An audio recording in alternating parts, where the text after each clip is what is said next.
ओम शांति। 3-8-21 की वाणी है। मीठे बच्चे, बाप दादा की याद प्यार लेनी है तो सर्विसेबल बनो। बुद्धि में ज्ञान भरपूर है तो वर्षा करो। प्रश्न, कौन सा नशा भरे हुए बादलों को भी उड़ा कर ले जाता, बरसने नहीं देता है? उत्तर, देह अभिमान का नशा आया तो भरे हुए बादल भी उड़ जाएंगे, बरसेंगे भी तो सर्विस के बदले डिसर्विस करेंगे। अगर बाबा से प्यार नहीं, उनसे योग नहीं, तो ज्ञान होते हुए भी जैसे खाली हैं। ऐसे खाली बादल अनेकों का कल्याण कैसे करेंगे? ओम शांति। बाकी थोड़े बादल बचे हैं। जैसे बरसात जब कम हो जाती है तो सागर के ऊपर बादल नहीं होते हैं, ठंडे हो जाते हैं, वैसे यहाँ भी ठंडे हो जाते हैं। बादल उनको कहेंगे जो रिफ्रेश हो जाकर वर्षा बरसाते हैं। अगर कोई बरसात नहीं करते तो उनको बादल थोड़े ही कहेंगे। यह है ज्ञान बादल, वह है पानी के बादल। ज्ञान के बादल आते हैं जब सीजन होती है, रिफ्रेश हो जाकर औरों को रिफ्रेश करते हैं। बादल भी नंबरवार होते हैं, कोई तो बहुत जोर से बरसते हैं। बादलों का काम ही है बरसना और मुरझाए हुए पौधों को रिफ्रेश करना। जिनमें पूरा ज्ञान है वह छिपकर नहीं बैठते, उनको बाबा का डायरेक्शन भी नहीं चाहिए। हे ही बादल आते ही हैं भरकर बरसने के लिए। जहां देखें कलराठी जमीन है तो जाकर सब्ज करना चाहिए। महारथी बच्चे तो सब सेंटर्स को अच्छी रीति जानते हैं। कौन सा सेंटर ठंडा है, किस सेंटर्स के बच्चों को जास्ती तूफान आते हैं, महारथी सर्विसेबल अच्छी रीति जानते हैं। बाबा भी हमेशा कहते हैं सर्विसेबल बच्चों को याद प्यार देना। अच्छे अच्छे बादल सर्विस पर जाएंगे। प्रदर्शनी में भी कोई सब एक रस नहीं समझाते हैं। मुख्य बात यह है, गीता का भगवान निराकार परमपिता परमात्मा है, न कि साकारी श्री कृष्ण। समझाने का बड़ा अच्छा ढंग चाहिए। सारा दिन यही ख्यालात रहने चाहिए कि सबको जाकर जगाएं। सब घोर अंधियारे में पड़े हैं। सबको प्रेम से समझाते रहो कि दो बाप है, एक हद का और दूसरा बेहद का। बेहद के बाप को ही पतित पावन कहते हैं। अब तुम बच्चों को बुद्धि मिली है। दुनिया के मनुष्य देखने में भल भपके वाले हैं, परंतु है पत्थर बुद्धि। बाप खुद कहते हैं इन साधु नाम वालों का भी मुझे ही उद्धार करना है। वह भी रचता और रचना को नहीं जानते हैं। सतयुग से लेकर फिर ये ज्ञान प्रायः लोप हो जाता है, परंतु यह किसको भी पता नहीं।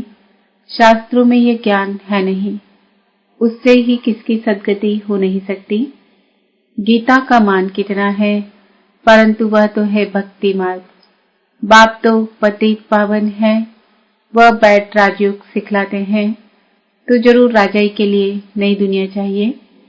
बाप ही आकर राजयोग सिखलाएंगे, यह भी अभी तुमको मालूम पड़ा है। जिन्हों को कल्प पहले समझाया होगा उनको ही अभी समझाएंगे, फिर समझेंगे।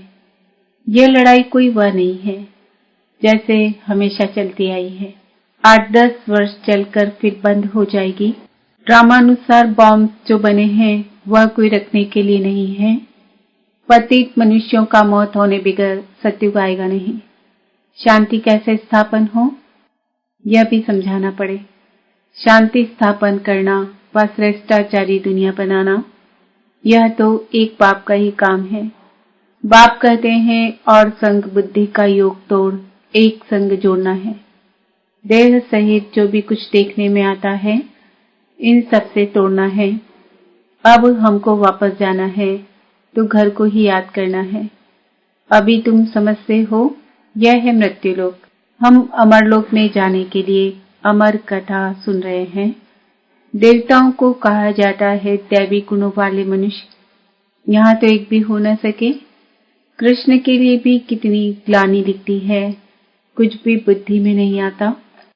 अभी तुम बच्चों को अच्छी रीति पुरुषार्थ करना है। दैवी गुण धारण करने हैं। दैवी गुण किसको कहा जाता है वह भी समझाया जाता है। संपूर्ण निर्विकारी जरूर बनना है, यह है मुख्य पहला गुण। जहां तहां तुम देखेंगे पवित्र के आगे अपवित्र माथा टेकते हैं। सत्युग में है ही पवित्र तो वहां मंदिर होते नहीं। फिर जब पुजारी बनते हैं तो मंदिर बनाते हैं। जो पावन थे वही पतित बनते हैं। यह है बहुत जन्मों के अंत का जन्म। बाप कहते हैं इस पुरानी दुनिया को, पुराने शरीर को भी भूलना है। इस पुरानी दुनिया को अब खत्म होना है। इसे खलास होने में देरी नहीं लगेगी।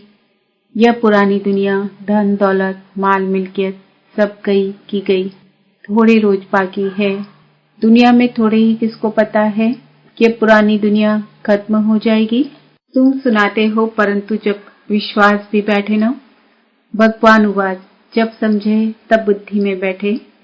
बाप तुम बच्चों को कहते हैं अपने को आत्मा समझ मुझ बाप को याद करो। बच्चे जानते हैं बेहद का बाप हमको राजयोग सिखलाते हैं। वह है सब आत्माओं का बाप। सब ब्रदर्स हैं। स्वर्ग में सभी ब्रदर्स सुखी थे। कलयुग में सभी ब्रदर्स दुखी हैं। सभी आत्माएं नरकवासी हैं। सिर्फ आत्मा तो नहीं होगी ना, शरीर भी तो चाहिए ना। अब तुम बच्चों को आत्म अभिमानी बनना है। इसमें ही मेहनत है, मासी का घर नहीं है। यह अवस्था पक्की तब हो जब पहले यह निश्चय हो कि परम पिता परमात्मा हमको पढ़ाते हैं। शिव बाबा आते ही हैं इस शरीर द्वारा पढ़ाने। हम भी शरीर द्वारा सुनते हैं, धारण करते हैं। संस्कारों अनुसार ही एक शरीर छोड़ दूसरा धारण करते हैं। जैसे बाबा लड़ाई वालों का मिसाल देते हैं। लड़ाई के संस्कार ले जाते हैं तो फिर उनमें ही आ जाते हैं। अब बाप के संस्कारों का भी तुमको मालूम है कि निराकार बेहद के बाप में क्या संस्कार है। वह मनुष्य सृष्टि का बीज रूप है, पतित पावन ज्ञान का सागर है। वही आकर पावन बनाएंगे। बाप कहते हैं माँ में कम याद करो तो तुम्हारे जन्म जन्मांतर के विकर्म विनाश होंगे, नहीं तो बहुत सजाएं खानी पड़ेगी, पद कुछ भी नहीं मिलेगा। अब बच्चे जानते हैं बाबा हमको सहज रास्ता बता देते हैं। कहते हैं मन मना भव। यह अक्षर भी गीता में है परंतु इसका अर्थ नहीं समझते। बाप कहते हैं माँ में कम याद करो, देह सहित देह के सब धर्मों को छोड़ अपने को आत्मा समझ मुझ परम पिता परमात्मा को याद करो। याद को ही योग अग्नि कहा जाता है। योग कॉमन अक्षर है, गीता में भी है परंतु सिर्फ कृष्ण का नाम डाल देने से घोर अंधियारा कर दिया है। अब तुम समझाते हो तो कह देते हैं यह तुम्हारी कल्पना है, कुछ भी पता नहीं पड़ता है। उनको वर्षा तो लेना ही नहीं है। पहले तो जब ये समझे कि ये बेहद का बाप भी है, टीचर भी है, सदगुरु भी है, वह हमको पढ़ाते हैं। यह पक्का निश्चय चाहिए। नए आदमी को निश्चय बैठ जाए असंभव है। कोई कोई नए भी सेंसिबल होते हैं तो समझ जाते हैं। कोई तो यहाँ आने भी नहीं चाहते, कुछ भी समझते नहीं, जरा भी बुद्धि में नहीं आता। इतने ढेर बीके हैं, जरूर इन्हों को बाप से वर्षा मिला होगा। वह फैमिली हो गई, नाम ही लिखा हुआ है। ब्रह्मा कुमार कुमारियां तो फैमिली हुई ना। प्रजापिता ब्रह्मा की फैमिली कितनी बड़ी है, परंतु यह बात किसी की बुद्धि में नहीं आ सकती। कोई पूछे आपकी एम ऑब्जेक्ट क्या है, बोलो बाहर बोर्ड पर लिखा हुआ है प्रजापिता ब्रह्मा कुमार कुमारियां तो फैमिली हो गई। डाढ़े से वर्षा मिलता है। प्रजापिता ब्रह्मा मुख द्वारा शिव बाबा रचना रचते हैं तो वह क्रिएटर ठहरा। स्वर्ग रचते हैं तो जरूर बच्चों को स्वर्ग का वर्षा देंगे। तो यह फैमिली हुई ना। बाप बच्चे बच्चियां और दादा हैं। ब्रह्मा भी है, शिव भी है, वह है रचयिता। निराकार है तो बच्चों को वर्षा कैसे देंगे, ब्रह्मा द्वारा वर्षा देते हैं। यह अच्छी रीति समझना चाहिए। बोलो ये तुम्हारे बाप का घर है। इनको कहते हैं रुद्र ज्ञान यज्ञ। हम ब्राह्मण हैं, बाप के सिवाय और कोई राजयोग सिखला ना सके। गीता में भी है ना, मन मना भव अर्थात मामेकम याद करो। तो हम उस एक बाप को ही याद करते हैं।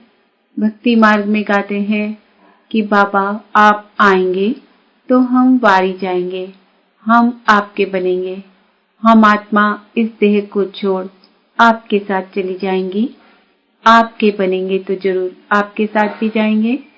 सगाई करते हैं तो साजन साथ ले जाएंगे ना। यह शिव साजन भी कहते हैं, हम तुमको इस दुख से छुड़ाए सुखधाम में ले चलेंगे। फिर अपने अपने पुरुषार्थ अनुसार जाकर राजाई करेंगे। जो जितना ज्ञान धन धारण करेंगे उतना ऊंच पद पाएंगे। छोटी छोटी कुमारियां भी सर्विस कर रही है। उन्हों को ही बड़े बड़े विद्वान पंडितों आदि को समझाना है। शौक होना चाहिए। कुश्ती होती है तो बड़ी बड़ी चैलेंज देते हैं, तो इनके साथ हम लड़ेंगे। सर्विसेबल बच्चों को आराम से सोना नहीं चाहिए। आराम हराम है।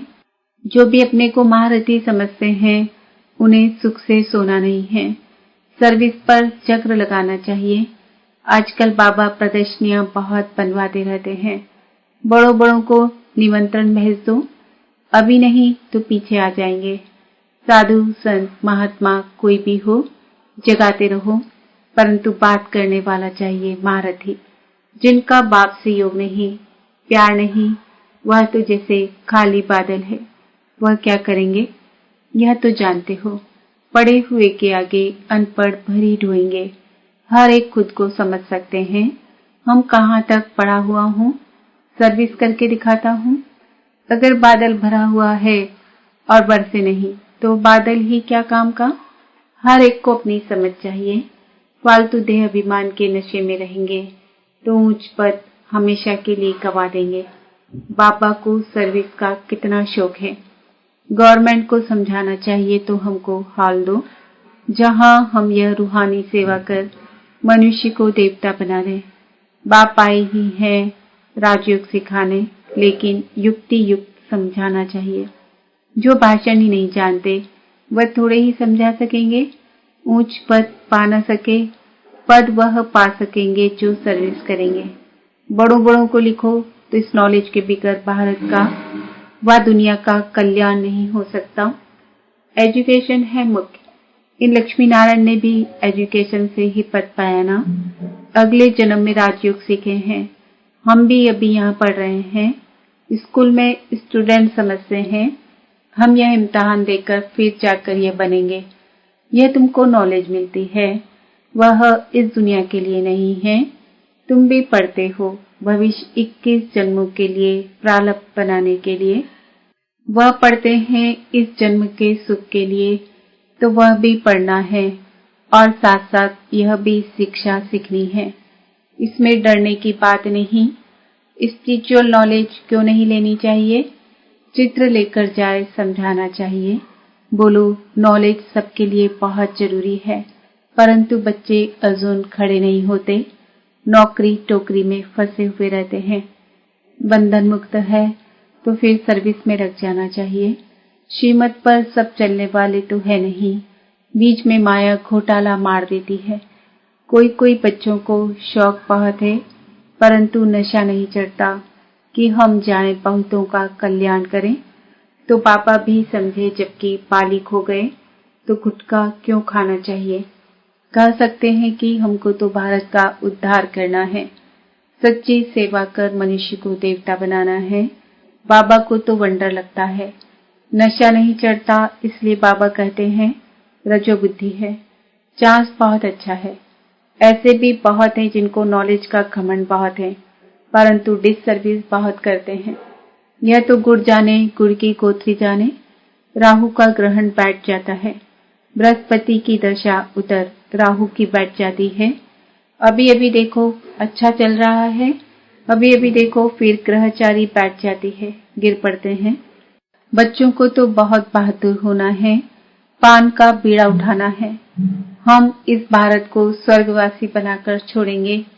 तुम्हारा धर्म है नरकवासी को स्वर्गवासी बनाना, भ्रष्टाचारी को श्रेष्ठाचारी बनाना, बाबा नशा तो बहुत अच्छा चढ़ाते हैं, परंतु बच्चों में नंबरवार चढ़ता है।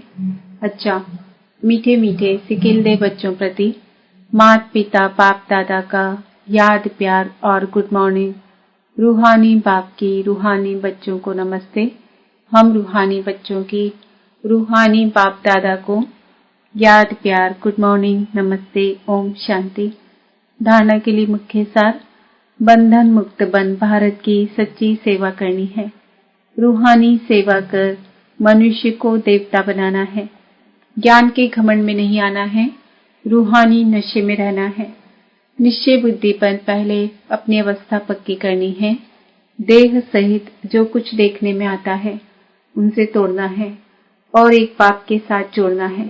वरदान, बाप के संस्कारों को अपना निजी संस्कार बनाने वाले व्यर्थ व पुराने संस्कारों से मुक्त भव। कोई भी व्यर्थ संकल्प व पुराने संस्कार देह अभिमान के संबंध से हैं। आत्मिक स्वरूप के संस्कार पाप समान होंगे। जैसे बाप सदा विश्व कल्याणकारी परोपकारी रहमदिल वरदाता है, ऐसे स्वयं के संस्कार नेचुरल बन जाएं। संस्कार बनना अर्थात संकल्प बोल और कर्म स्वतः उसी प्रमाण चलना। जीवन में संस्कार एक चाबी है जिससे स्वतः चलते रहते हैं, फिर मेहनत करने की जरूरत नहीं रहती। स्लोगन, आत्मिक स्थिति में स्थित रह, अपने शरीर द्वारा कार्य कराने वाले ही सच्चे पुरुषार्थी हैं। आज का समान है, मैं आत्मा मास्टर विश्व कल्याणकारी हूँ। ओम शांति।